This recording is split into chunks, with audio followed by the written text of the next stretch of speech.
Today we are going to talk about periodontal disease and the triad relationship between obesity and diabetes.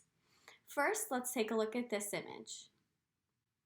This is how severe periodontal disease may look. Periodontal disease is an inflammatory disease that affects both the hard and soft tissue of our teeth.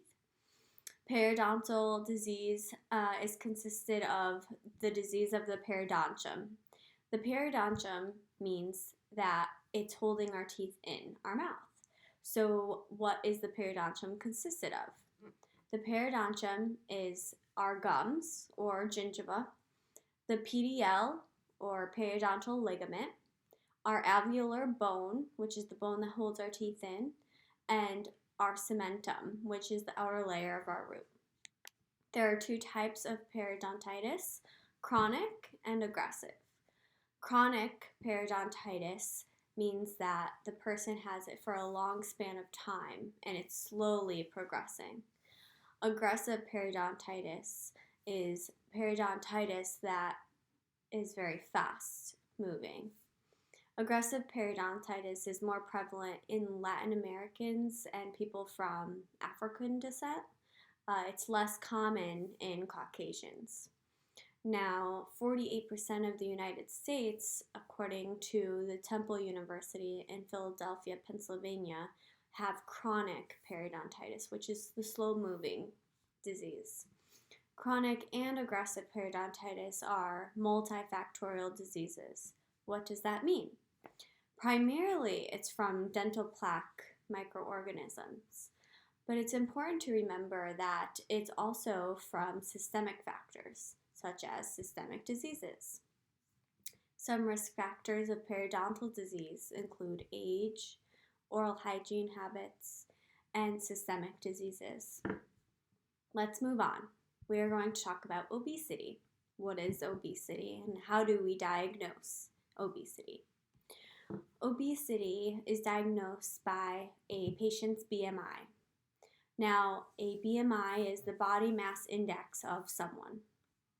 The diagnosis of obesity means that the person's BMI is 30 or higher.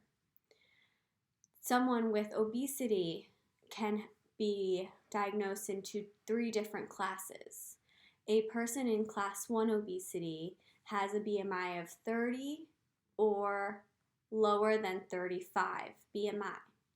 Class 2 obesity is someone in a BMI of 35 to 40, and class 3 is 40 BMI or higher. Now, class 3 obesity is very severe obesity. It's also called extreme obesity. Now, you may be thinking, how do we calculate BMI to diagnose our patient? Well, there's an easy way, which is looking it up on Google, called BMI calculator. Or if you want to know the background of it, it's the patient's weight, which has to be in kilograms, which then is divided by the square of their height in meters. And that is how you calculate the BMI.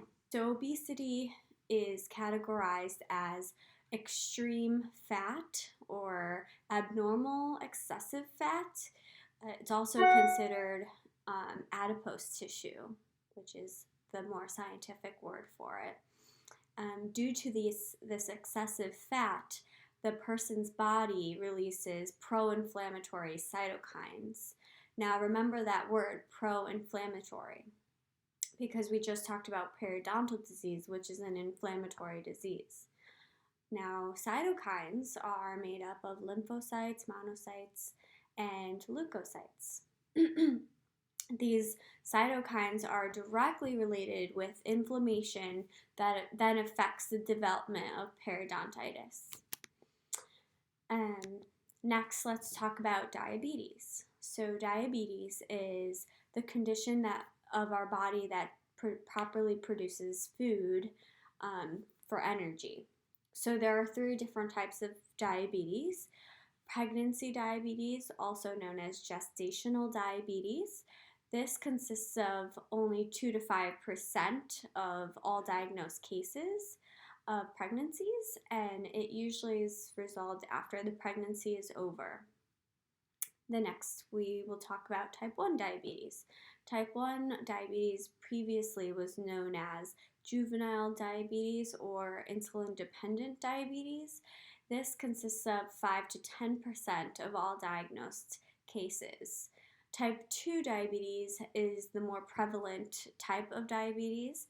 It's consisted of 90 to 95% of all diagnosed cases, and it was called non-insulin dependent or adult onset diabetes because the type 2 diabetes was found later on in a person's life.